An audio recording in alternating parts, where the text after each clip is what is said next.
The Lurking Fear by H.P. Lovecraft. Read by Wayne June. 1. The Shadow on the Chimney.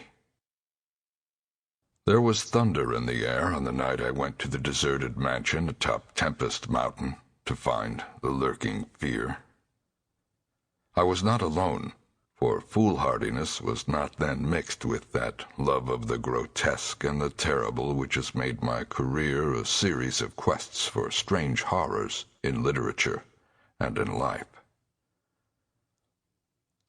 With me were two faithful and muscular men for whom I had sent when the time came, men long associated with me in my ghastly explorations because of their peculiar fitness. We had started quietly from the village because of the reporters who still lingered about after the eldritch panic of a month before, the nightmare creeping death. Later, I thought, they might aid me, but I did not want them then. Would to God I had let them share the search, that I might not have had to bear the secret alone so long, to bear it alone for fear the world would call me mad or go mad itself at the demon implications of the thing. Now that I am telling it anyway, lest the brooding make me a maniac, I wish I had never concealed it, for I, and I only, know what manner of fear lurked on that spectral and desolate mountain. In a small motor car we covered the miles of primeval forest and hill until the wooded ascent checked it. The country bore an aspect more than usually sinister as we viewed it by night and without the accustomed crowds of investigators, so that we were often tempted to use the acetylene headlight despite the attention it might attract. It was not a wholesome landscape after dark, and I believe I would have noticed its morbidity even had I been ignorant of the terror that stalked there. Of wild creatures there were none. They are wise when death leers close. The ancient, lightning-scarred trees seemed unnaturally large and twisted, and the other vegetation unnaturally thick and feverish, while curious mounds and hummocks in the weedy, fulgurite pitted earth reminded me of snakes, and dead men's skulls swelled to gigantic proportions. Fear had lurked on Tempest Mountain for more than a century. This I learned at once from newspaper accounts of the catastrophe which first brought the region to the world's notice.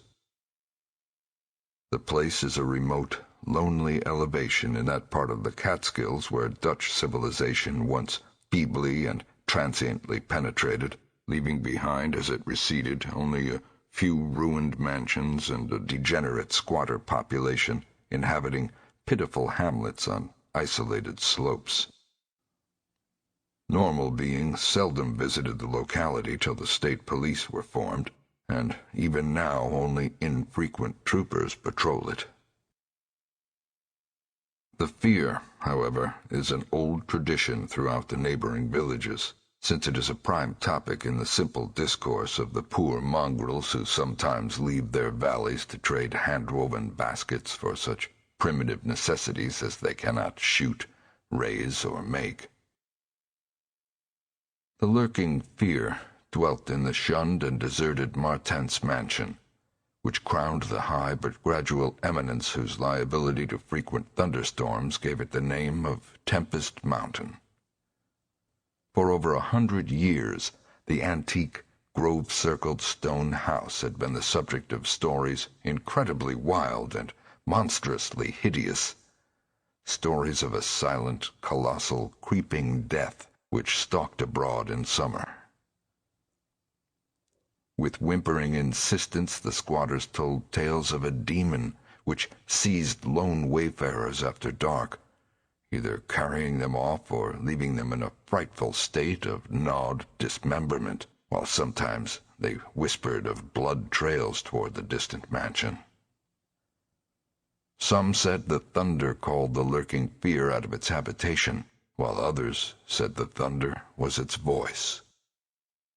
No one outside the backwoods had believed these varying and conflicting stories, with their incoherent, extravagant descriptions of the half-glimpsed fiend. Yet not a farmer or villager doubted that the Martens mansion was ghoulishly haunted.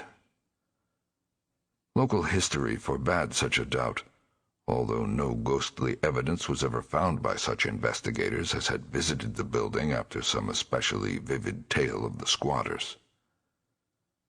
Grandmothers told strange myths of the Martens specter, myths concerning the Martens family itself, its queer hereditary dissimilarity of eyes, its long, unnatural annals, and the murder which had cursed it.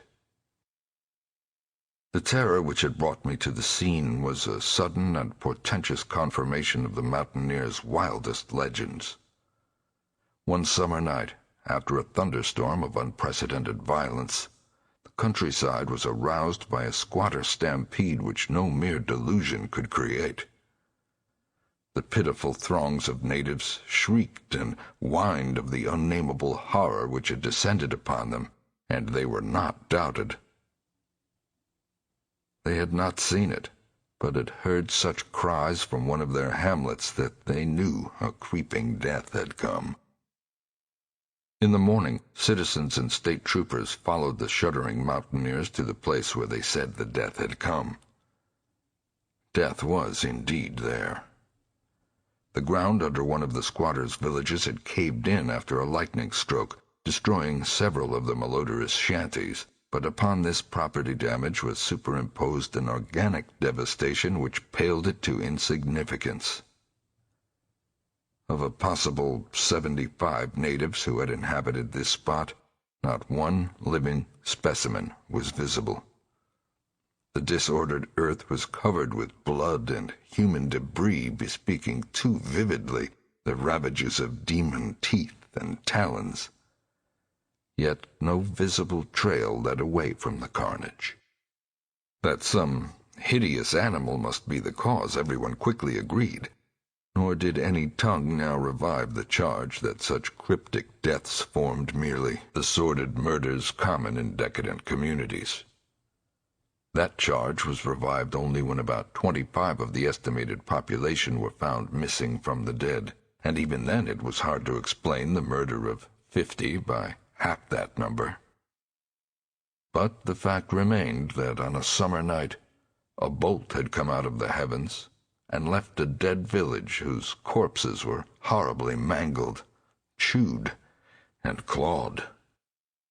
The excited countryside immediately connected the horror with the haunted Martens mansion, though the localities were over 3 miles apart. The troopers were more skeptical, including the mansion only casually in their investigations, and dropping it altogether when they found it thoroughly deserted. Country and village people, however, canvassed the place with infinite care, overturning everything in the house, sounding ponds and brooks, beating down bushes, and ransacking the nearby forests. All was in vain. The death that had come had left no trace save destruction itself. By the second day of the search, the affair was fully treated by the newspapers, whose reporters overran Tempest Mountain. They described it in much detail, and with many interviews to elucidate the horror's history as told by local grandames. I followed the accounts languidly at first, for I am a connoisseur in horrors, but after a week I detected an atmosphere which stirred me oddly, so that on August 5th, 1921, I registered among the reporters who crowded the hotel at Lefferts Corners, nearest village to Tempest Mountain, and acknowledged headquarters of the searchers. 3 weeks more, and the dispersal of the reporters left me free to begin a terrible exploration based on the minute inquiries and surveying with which I had meanwhile busied myself. So on this summer night, while distant thunder rumbled, I left a silent motor car and tramped with 2 armed companions up the last mound-covered reaches of Tempest Mountain. casting the beams of an electric torch on the spectral gray walls that began to appear through the giant oaks ahead. In this morbid night solitude and feeble shifting illumination, the vast box-like pile displayed obscure hints of terror which day could not uncover. Yet I did not hesitate, since I had come with fierce resolution to test an idea. I believed that the thunder called the death demon out of some fearsome secret place, and be that demon solid entity or vaporous pestilence, I meant to see it. I had thoroughly searched the ruin before, hence knew my plan well, choosing as the seat of my vigil the old room of Jan Martens, whose murder looms so great in the rural legends. I felt subtly that the apartment of this ancient victim was best for my purposes. The chamber, measuring about 20 feet square, contained, like the other rooms, some rubbish which had once been furniture. It lay on the second story, on the southeast corner of the house, and had an immense east window and narrow south window, both devoid of panes or shutters.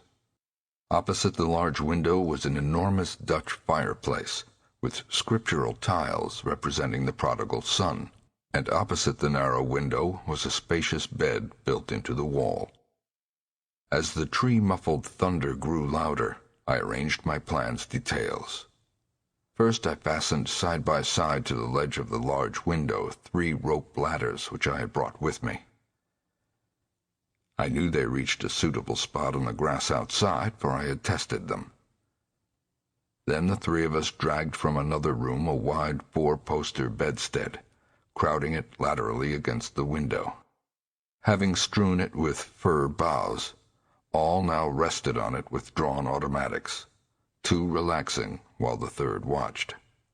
From whatever direction the demon might come, our potential escape was provided. If it came from within the house, we had the window ladders. If from outside, the door and the stairs. We did not think, judging from precedent, that it would pursue us far, even at worst. I watched from midnight to 1 o'clock, when, in spite of the sinister house, the unprotected window, and the approaching thunder and lightning, I felt singularly drowsy. I was between my 2 companions, George Bennet being toward the window, and William Tobey toward the fireplace. Bennet was asleep, having apparently felt the same anomalous drowsiness which affected me, so I designated Tobey for the next watch, although even he was nodding. It is curious how intently I had been watching the fireplace. The increasing thunder must have affected my dreams, for in the brief time I slept there came to me apocalyptic visions. Once I partly awaked, probably because the sleeper toward the window had restlessly flung an arm across my chest. I was not sufficiently awake to see whether Tobey was attending to his duties as sentinel, but felt a distinct anxiety on that score. Never before had the presence of evil so poignantly oppressed me. Later I must have dropped asleep again, for it was out of a phantasmal chaos that my mind leaped when the night grew hideous with shrieks beyond anything in my former experience or imagination.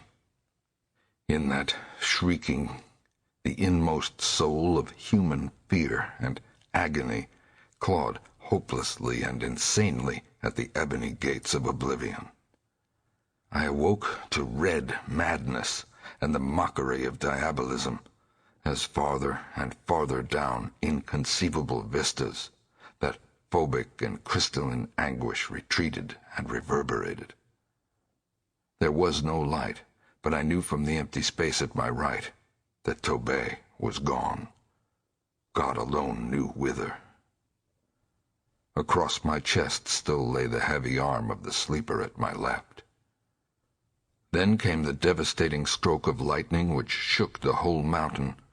lit the darkest crypts of the hoary grove, and splintered the patriarch of the twisted trees.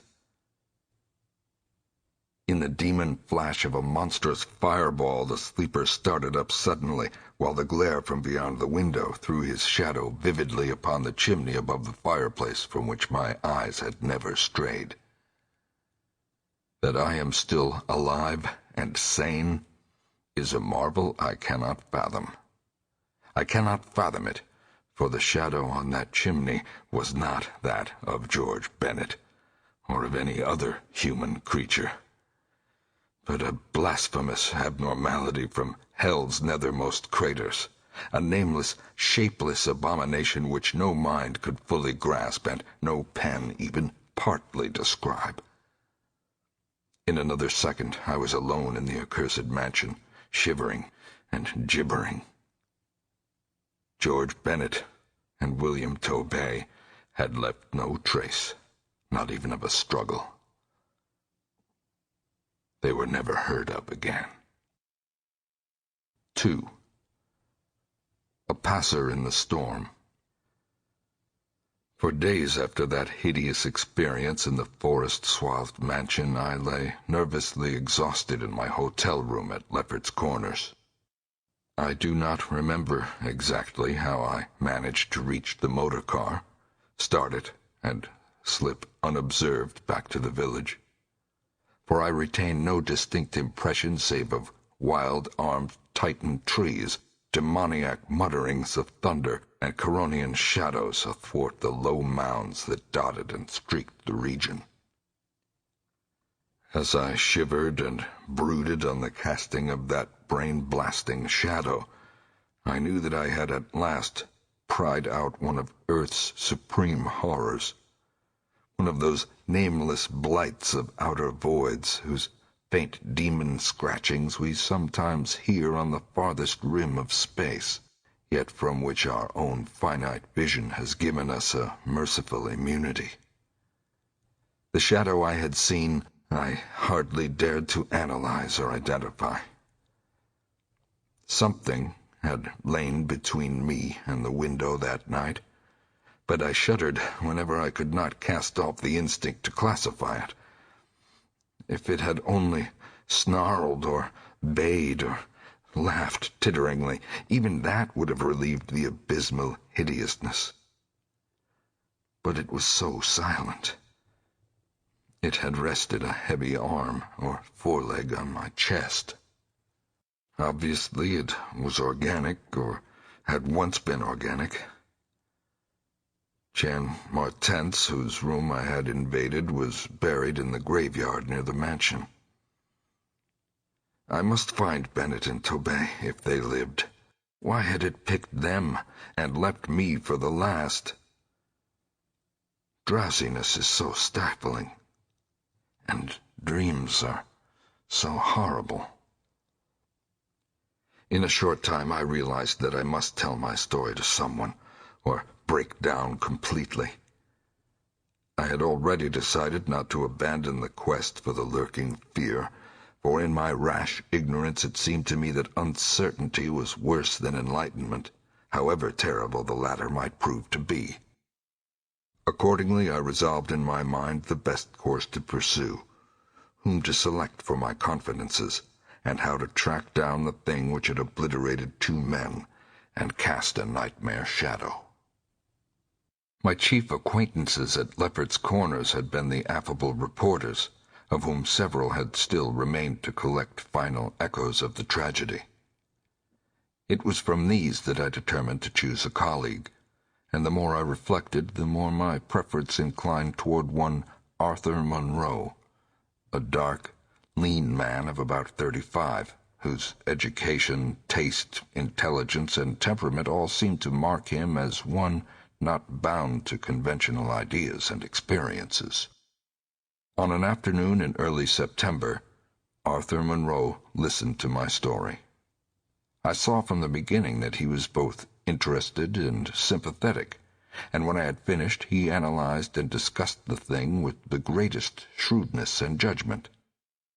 His advice, moreover, was eminently practical, for he recommended a postponement of operations at the Martens mansion until we might become fortified with more detailed historical and geographical data. On his initiative, we combed the countryside for information regarding the terrible Martens family, and discovered a man who possessed a marvelously illuminating ancestral diary. We also talked at length with such of the mountain mongrels as had not fled from the terror and confusion to remoter slopes, and arranged to precede our culminating task with the exhaustive and definitive examination of spots associated with the various tragedies of squatter legend. The results of this examination were not at first very enlightening, though our tabulation of them seemed to reveal a fairly significant trend, namely, that the number of reported horrors was by far the greatest in areas either comparatively near the avoided house or connected with it by stretches of the morbidly overnourished forest. There were, it is true, exceptions. Indeed, the horror which had caught the world's ear had happened in a treeless space remote alike from the mansion and from any connecting woods. As to the nature and appearance of the lurking fear, nothing could be gained from the scared and witless shanty-dwellers. In the same breath they called it a snake and a giant, a thunder-devil and a bat, a vulture and a walking tree. We did, however, deem ourselves justified in assuming that it was a living organism highly susceptible to electrical storms, and although certain of the stories suggested wings, we believed that its aversion for open spaces made land locomotion a more probable theory. The only thing really incompatible with the latter view was the rapidity with which the creature must have traveled in order to perform all the deeds attributed to it. When we came to know the squatters better, we found them curiously likable in many ways. Simple animals they were, gently descending the evolutionary scale because of their unfortunate ancestry and stultifying isolation. They feared outsiders, but slowly grew accustomed to us, finally helping vastly when we beat down all the thickets and tore out the partitions of the mansion in our search for the lurking fear. When we asked them to help us find Bennett and Tobey, they were truly distressed, for they wanted to help us, yet knew that these victims had gone as wholly out of the world as their own missing people. That great numbers of them had actually been killed and removed, just as the wild animals had long been exterminated, we were, of course, thoroughly convinced, and we waited apprehensively for further tragedies to occur. By the middle of October, we were puzzled by our lack of progress. Owing to the clear nights, no demoniac aggressions had taken place, and the completeness of our vain searches of house and country almost drove us to regard the lurking fear as a non-material agency. We feared that the cold weather would come on and halt our explorations, for all agreed that the demon was generally quiet in winter. Thus there was a kind of haste and desperation in our last daylight canvass of the horror-visited Hamlet, a Hamlet now deserted because of the squatter's fears. The ill-fated squatter Hamlet had borne no name, but had long stood in a sheltered though treeless cleft between two elevations called respectively Cone Mountain and Maple Hill. It was closer to Maple Hill than to Cone Mountain, some of the crude abodes indeed being dugouts on the side of the former eminence. Geographically, it lay about 2 miles northwest of the base of Tempest Mountain and 3 miles from the oak-girt mansion. Of the distance between the hamlet and the mansion, fully 2 miles and a quarter on the hamlet side was entirely open country, the plain being of fairly level character save for some of the low, snake-like mounds, and having as vegetation only grass and scattered weeds. Considering this topography, we had finally concluded that the demon must have come by way of Cone Mountain. a wooded southern prolongation of which ran to within a short distance of the westernmost spur of Tempest Mountain.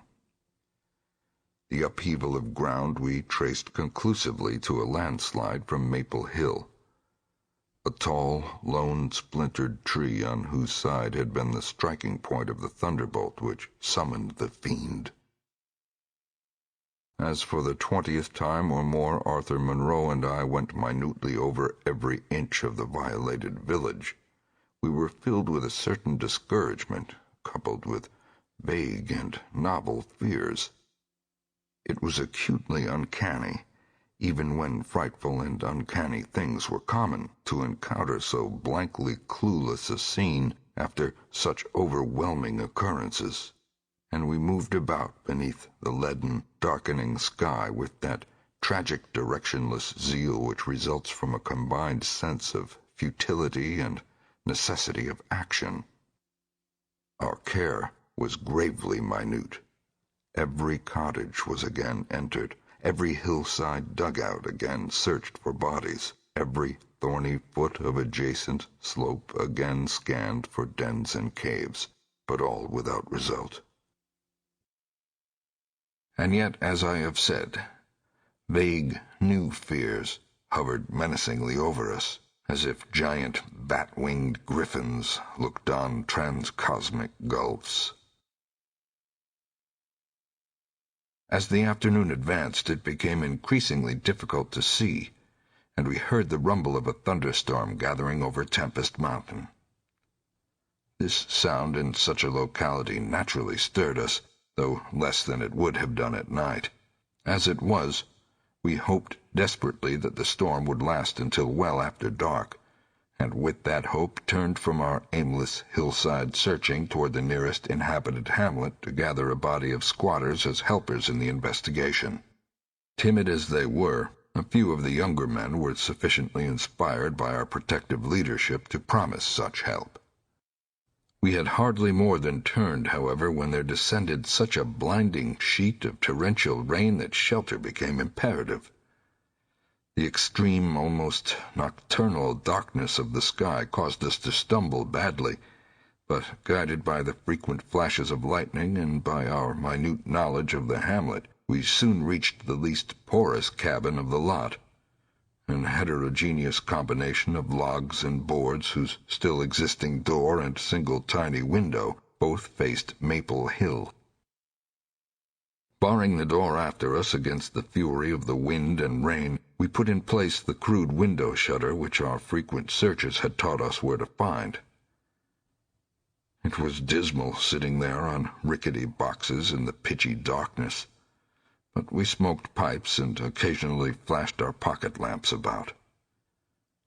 Now and then we could see the lightning through cracks in the wall. The afternoon was so incredibly dark that each flash was extremely vivid.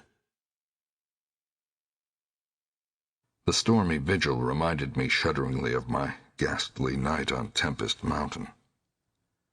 My mind turned to that odd question which had kept recurring ever since the nightmare thing had happened, and again I wondered why the demon, approaching the three watchers either from the window or the interior, had begun with the men on each side, and left the middle man till the last, when the Titan fireball had scared it away. Why had it not taken its victims in natural order, with myself second, from whichever direction it had approached? With what manner of far-reaching tentacles did it prey? Or did it know that I was the leader, and saved for me a fate worse than that of my companions? In the midst of these reflections, as if dramatically arranged to intensify them, there fell nearby a terrific bolt of lightning, followed by the sound of sliding earth. At the same time, the wolfish wind rose to demoniac crescendos of ululation. We were sure that the one tree on Maple Hill had been struck again, and Monroe rose from his box and went to the tiny window to ascertain the damage. When he took down the shutter, the wind and rain howled deafeningly in, so that I could not hear what he said, but I waited while he leaned out and tried to fathom nature's pandemonium. Gradually a calming of the wind and dispersal of the unusual darkness told of the storm's passing. I had hoped it would last into the night to help our quest, but a furtive sunbeam from a knothole behind me removed the likelihood of such a thing. Suggesting to Monroe that we had better get some light even if more showers came, I unbarred and opened the crude door. The ground outside was a singular mass of mud and pools, with fresh heaps of earth from the slight landslide. But I saw nothing to justify the interest which kept my companion silently leaning out the window. Crossing to where he leaned, I touched his shoulder, but he did not move. Then, as I playfully shook him and turned him around, I felt the strangling tendrils of a cancerous horror whose roots reached into illimitable pasts and fathomless abysms of the night that broods beyond time. For Arthur Monroe was dead, and on what remained of his chewed and gouged head there was no longer a face. 3. What the red glare meant. On the tempest-racked night of November 8, 1921, with a lantern which cast charnel shadows, I stood digging alone and idiotically in the grave of Jan Martens. I had begun to dig in the afternoon, because a thunderstorm was brewing, and now that it was dark and the storm had burst above the maniacally thick foliage, I was glad. I believe that my mind was partly unhinged by events since August 5th. The demon shadow in the mansion, the general strain and disappointment, and the thing that occurred at the Hamlet in an October storm. After that thing I had dug a grave for one whose death I could not understand. I knew that others could not understand either, so let them think Arthur Monroe had wandered away. They searched, but found nothing. The squatters might have understood, but I dared not frighten them more. I myself seemed strangely callous. That shock at the mansion had done something to my brain, and I could think only of the quest for a horror now grown to cataclysmic stature in my imagination, a quest which the fate of Arthur Monroe made me vow to keep silent and solitary. The scene of my excavations would alone have been enough to unnerve any ordinary man. Baleful primal trees of unholy size, age, and grotesqueness leered above me like the pillars of some hellish druidic temple, muffling the thunder, hushing the clawing wind, and admitting but little rain. Beyond the scarred trunks in the background, illumined by faint flashes of filtered lightning, rose the damp, ivied stones of the deserted mansion, while somewhat nearer was the abandoned Dutch garden whose walks and beds were polluted by a white, fungus-fetid, overnourished vegetation that never saw full daylight. And nearest of all was the graveyard, where deformed trees tossed insane branches as their roots displaced unhallowed slabs and sucked venom from what lay below. Now and then, beneath the brown pall of leaves that rotted and festered in the antediluvian forest darkness, I could trace the sinister outlines of some of those low mounds which characterized the lightning-pierced region.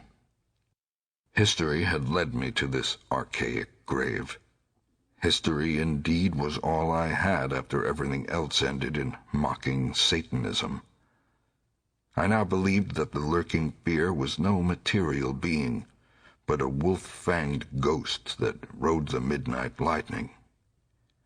And I believed, because of the masses of local tradition I had unearthed in search with Arthur Monroe, that the ghost was that of Jan Martens, who died in 1762. This is why I was digging idiotically in his grave. The Martens mansion was built in 1670 by Gerrit Martens, a wealthy New Amsterdam merchant who disliked the changing order under British rule and had constructed this magnificent domicile on a remote woodland summit whose untrodden solitude and unusual scenery pleased him. The only substantial disappointment encountered in this site was that which concerned the prevalence of violent thunderstorms in summer. When selecting the hill and building his mansion, Mynheer Martens had laid these frequent natural outbursts to some peculiarity of the year, but in time he perceived that the locality was especially liable to such phenomena. At length, having found these storms injurious to his head, he fitted up a cellar into which he could retreat from their wildest pandemonium. Of Gerrit Martens's descendants less is known than of himself, since they were all reared in hatred of the English civilization, and trained to shun such of the colonists as accepted it. Their life was exceedingly secluded, and people declared that their isolation had made them heavy of speech and comprehension. In all appearance they were marked by a peculiar inherited dissimilarity of eyes, one generally being blue and the other brown. Their social contacts grew fewer and fewer, till at last they took to intermarrying with the numerous menial class about the estate. Many of the crowded family degenerated, moved across the valley, and merged with the mongrel population which was later to produce the pitiful squatters. The rest had stuck sullenly to their ancestral mansion, becoming more and more clannish and taciturn, yet developing a nervous responsiveness to the frequent thunderstorms. Most of this information reached the outside world through young Jan Martens, who from some kind of restlessness joined the colonial army when news of the Albany Convention reached Tempest Mountain. He was the first of Gerrit's descendants to see much of the world, and when he returned in 1760 after 6 years of campaigning, he was hated as an outsider by his father, uncles, and brothers, in spite of his dissimilar Martens eyes. No longer could he share the peculiarities and prejudices of the Martenses, while the very mountain thunderstorms failed to intoxicate him as they had before. Instead, his surroundings depressed him, and he frequently wrote to a friend in Albany of his plans to leave the paternal roof. In the spring of 1763, Jonathan Gifford, the Albany friend of Jan Martens, became worried by his correspondent's silence, especially in view of the conditions and quarrels at the Martens mansion. Determined to visit Jan in person, he went into the mountains on horseback. His diary states that he reached Tempest Mountain on September 20, finding the mansion in great decrepitude. The sullen, odd-eyed Martenses, whose unclean animal aspect shocked him, told him in broken gutturals that Jan was dead. He had, they insisted, been struck by lightning the autumn before, and now lay buried behind the neglected, sunken gardens. They showed the visitor the grave, barren and devoid of markers. Something in the Martenses' manner gave Gifford a feeling of repulsion and suspicion, and a week later he returned with spade and mattock to explore the sepulchral spot. He found what he expected, a skull crushed cruelly as if by savage blows. So, returning to Albany, he openly charged the Martenses with the murder of their kinsman. Legal evidence was lacking, but the story spread rapidly round the countryside, and from that time the Martenses were ostracized by the world. No one would deal with them, and their distant manor was shunned as an accursed place. Somehow they managed to live on independently by the product of their estate, for occasional lights glimpsed from faraway hills attested their continued presence. These lights were seen as late as 1810, but toward the last they became very infrequent. Meanwhile there grew up about the mansion and about the mountain a body of diabolic legendry. The place was avoided with doubled assiduousness, and invested with every whispered myth tradition could supply. It remained unvisited until 1816, when the continued absence of lights was noticed by the squatters. At that time, a party made investigations, finding the house deserted and partly in ruins. There were no skeletons about, so that departure rather than death was inferred. The clan seemed to have left several years before, and improvised penthouses showed how numerous it had grown prior to its migration. Its cultural level had fallen very low, as proved by decaying furniture and scattered silverware which must have been long abandoned when its owners left. But though the dreaded Martenses were gone, the fear of the haunted house continued, and grew very acute when new and strange stories arose among the mountain decadents. There it stood, deserted, feared, and linked with the vengeful ghost of Jan Martens. There it still stood on the night I dug in Jan Martens's grave. I have described my protracted digging as idiotic, and such it indeed was in object and method. The coffin of Jan Martens had soon been unearthed. It now held only dust and niter. But in my fury to exhume his ghost, I delved irrationally and clumsily down beneath where he had lain. God knows what I expected to find. I only felt that I was digging in the grave of a man whose ghost stalked the night. It is impossible to say what monstrous depth I had attained when my spade, and soon my feet, broke through the ground beneath. The event, under the circumstances, was tremendous, for in the existence of a subterranean space here, my mad theories had terrible confirmation. My slight fall had extinguished the lantern, but I produced an electric pocket lamp and viewed the small horizontal tunnel which led away indefinitely in both directions. It was amply large enough for a man to wriggle through, and though no sane person would have tried at the time, I forgot danger, reason, and cleanliness in my single-minded fever to unearth the lurking fear. Choosing the direction toward the house, I scrambled recklessly into the narrow burrow, squirming ahead blindly and rapidly, and flashing but seldom the lamp I kept before me.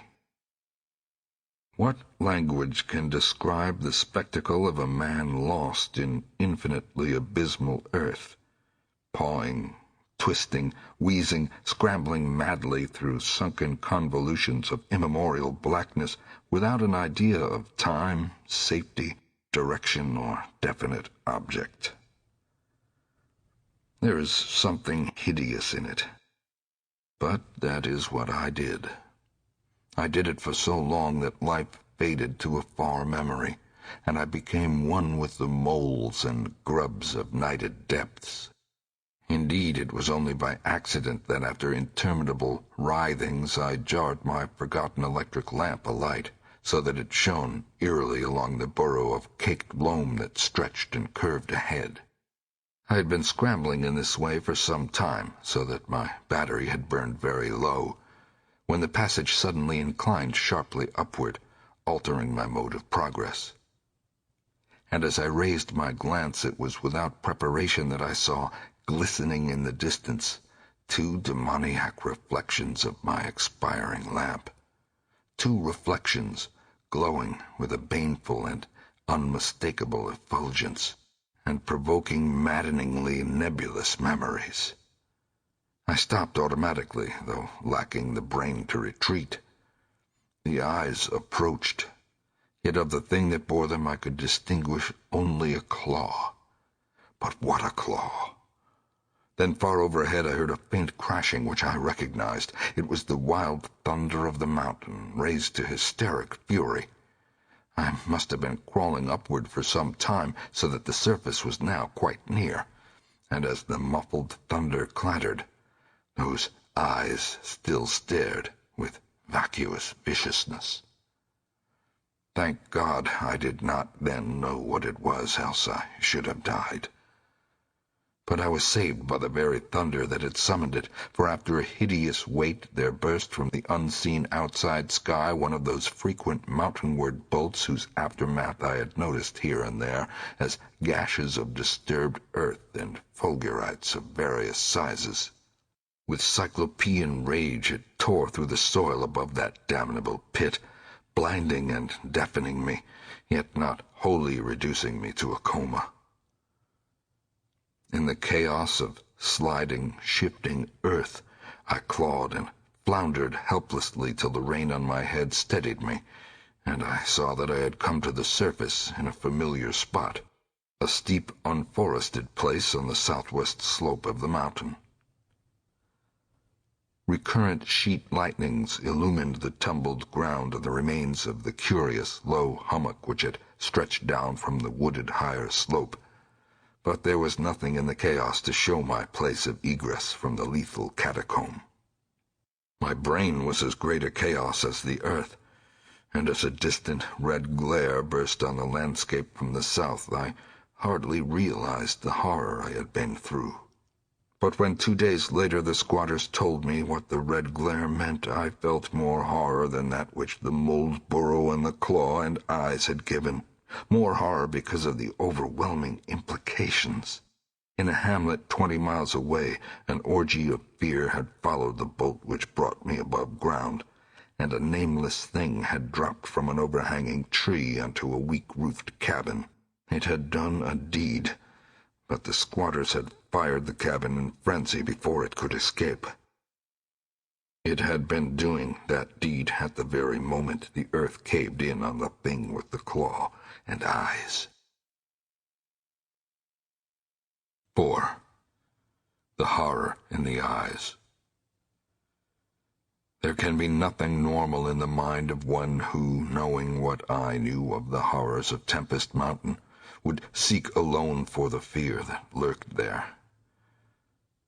That at least 2 of the fear's embodiments were destroyed formed but a slight guarantee of mental and physical safety in this Acheron of multiform diabolism. Yet I continued my quest with even greater zeal as events and revelations became more monstrous. When 2 days after my frightful crawl through that crypt of the eyes and claw, I learned that a thing had malignly hovered 20 miles away at the same instant the eyes were glaring at me, I experienced virtual convulsions of fright. But that fright was so mixed with wonder and alluring grotesqueness that it was almost a pleasant sensation. Sometimes, in the throes of a nightmare, when unseen powers whirl one over the roofs of strange dead cities toward the grinning chasms of Nis, it is a relief and even a delight to shriek wildly and throw oneself voluntarily along with the hideous vortex of dream doom into whatever bottomless gulf may yawn. And so it was with the walking nightmare of Tempest Mountain. The discovery that 2 monsters had haunted the spot gave me ultimately a mad craving to plunge into that very earth of the accursed region, and with bare hands dig out the death that leered from every inch of the poisonous soil. As soon as possible, I visited the grave of Jan Martens and dug vainly where I had dug before. Some extensive cave-in had obliterated all trace of the underground passage, while the rain had washed so much earth back into the excavation that I could not tell how deeply I had dug that other day. I likewise made a difficult trip to the distant hamlet where the death creature had been burnt, and was little repaid for my trouble. In the ashes of the fateful cabin I found several bones, but apparently none of the monsters. The squatters said the thing had had only 1 victim, but in this I judged them inaccurate, since besides the complete skull of a human being, there was another bony fragment which seemed certainly to have belonged to a human skull at some time. Though the rapid drop of the monster had been seen, no one could say just what the creature was like. Those who had glimpsed it called it simply a devil. Examining the great tree where it had lurked, I could discern no distinctive marks. I tried to find some trail into the black forest, but on this occasion could not stand the sight of those morbidly large boles, or of those vast serpent-like roots that twisted so malevolently before they sank into the earth. My next step was to re-examine with microscopic care the deserted hamlet where death had come most abundantly, and where Arthur Monroe had seen something he never lived to describe. Though my vain previous searches had been exceedingly minute, I now had new data to test, for my horrible grave crawl convinced me that at least one of the phases of the monstrosity had been an underground creature. This time, on the 14th of November, my quest concerned itself mostly with the slopes of Cone Mountain and Maple Hill, where they overlook the unfortunate hamlet, and I gave particular attention to the loose earth of the landslide region on the latter eminence. The afternoon of my search brought nothing to light, and dusk came as I stood on Maple Hill looking down at the hamlet and across the valley to Tempest Mountain. There had been a gorgeous sunset, and now the moon came up, nearly full, and shedding a silver flood over the plain, the desert mountainside, and the curious low mounds that rose here and there. It was a peaceful, Arcadian scene. But knowing what it hid, I hated it. I hated the mocking moon, the hypocritical plain, the festering mountain, and those sinister mounds. Everything seemed to me tainted with a loathsome contagion, and inspired by a noxious alliance with distorted, hidden powers. Presently, as I gazed abstractedly in the moonlit panorama, my eye became attracted by something singular in the nature and arrangement of a certain topographical element. Without having any exact knowledge of geology, I had from the first been interested in the odd mounds and hummocks of the region. I had noticed that they were pretty widely distributed around Tempest Mountain, though less numerous on the plain than near the hilltop itself, where prehistoric glaciation had doubtless found feebler opposition to its striking and fantastic caprices. Now, in the light of that low moon which cast long, weird shadows, it struck me forcibly that the various points and lines of the mound system had a peculiar relation to the summit of Tempest Mountain. That summit was undeniably a center from which the lines or rows of points radiated indefinitely and irregularly, as if the unwholesome Martense mansion had thrown visible tentacles of terror. The idea of such tentacles gave me an unexplained thrill, and I stopped to analyze my reason for believing these mounds glacial phenomena. The more I analyzed, the less I believed, and against my newly opened mind there began to beat grotesque and horrible analogies based on superficial aspects and upon my experience beneath the earth. Before I knew it, I was uttering frenzied and disjointed words to myself. My God. Molehills. The damned place must be honeycombed. How many? That night at the mansion, they took Bennett and Torbay first, on each side of us. Then I was digging frantically into the mound which had stretched nearest me, digging desperately, shiveringly, but almost jubilantly, digging and at last shrieking aloud with some unplaced emotion as I came upon a tunnel or burrow just like the one through which I had crawled on the other demoniac night. After that I recall running, spade in hand. A hideous run across moonlit, mound-marked meadows and through diseased, precipitous abysses of haunted hillside forest, leaping, screaming, panting, bounding toward the terrible Martense mansion. I recalled digging unreasonably in all parts of the briar-choked cellar, digging to find the core and center of that malignant universe of mounds. And then I recall how I laughed when I stumbled on the passageway, the hole at the base of the old chimney, where the thick weeds grew and cast queer shadows in the light of the lone candle I had happened to have with me. What still remained down in that hell hive, lurking and waiting for the thunder to arouse it, I did not know. 2 had been killed. Perhaps that had finished it. But still there remained that burning determination to reach the innermost secret of the fear, which I had once more come to deem definite, material, and organic. My indecisive speculation whether to explore the passage alone and immediately with my pocket light, or to try to assemble a band of squatters for the quest, was interrupted after a time by a sudden rush of wind from the outside, which blew out the candle and left me in stark blackness. The moon no longer shone through the chinks and apertures above me, and with a sense of fateful alarm I heard the sinister and significant rumble of approaching thunder. A confusion of associated ideas possessed my brain, leading me to grope back toward the farthest corner of the cellar. My eyes, however, never turned away from the horrible opening at the base of the chimney, and I began to get glimpses of the crumbling bricks and unhealthy weeds as faint glows of lightning penetrated the weeds outside and illuminated the chinks in the upper wall. Every second I was consumed with a mixture of fear and curiosity. What would the storm call forth? Or was there anything left for it to call?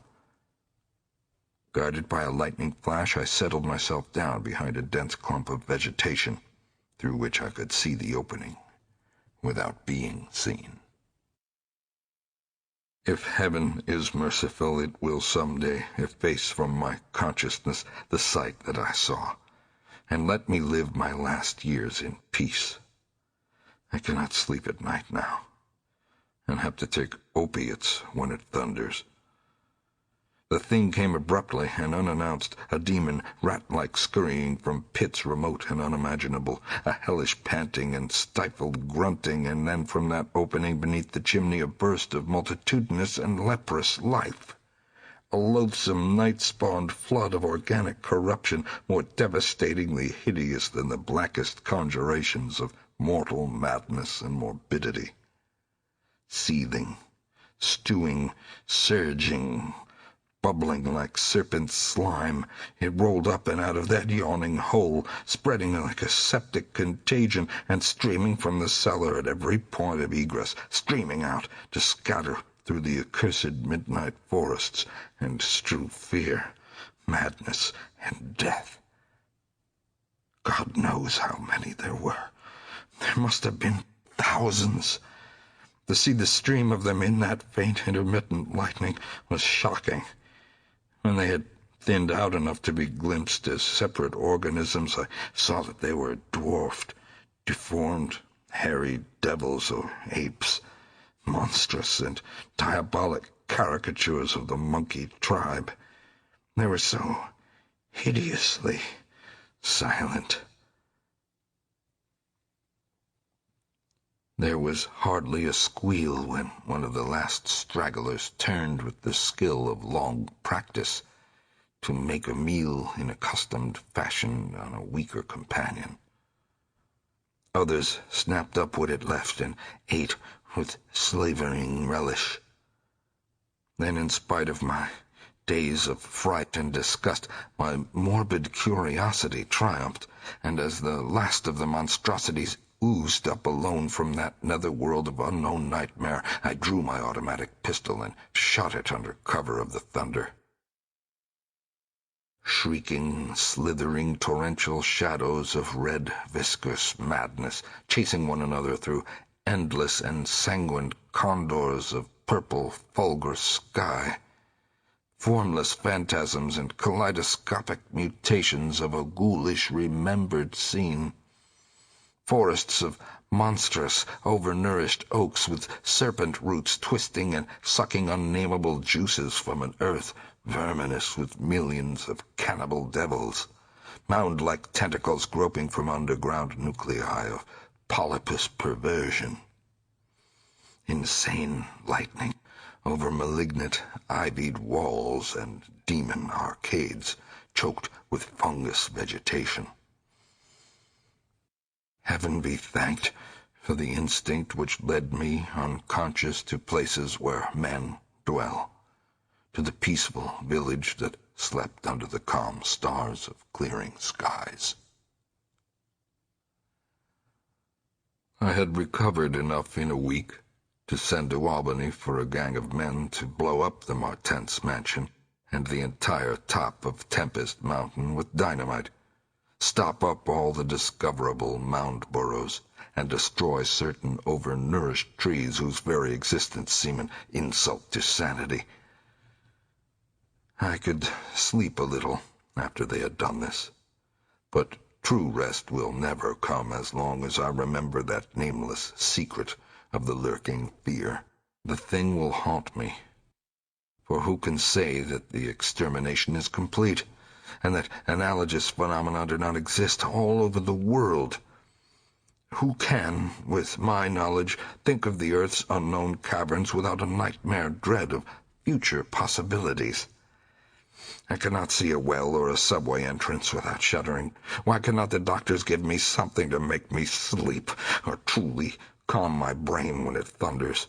What I saw in the glow of flashlight after I shot the unspeakable straggling object was so simple that almost a minute elapsed before I understood and went delirious. The object was nauseous, a filthy, whitish gorilla thing with sharp yellow fangs and matted fur. It was the ultimate product of mammalian degeneration, the frightful outcome of isolated spawning, multiplication, and cannibal nutrition above and below the ground. The embodiment of all the snarling and chaos and grinning fear that lurk behind life. It had looked at me as it died, and its eyes had the same odd quality that marked those other eyes which had stared at me underground and excited cloudy recollections. One eye was blue, the other brown.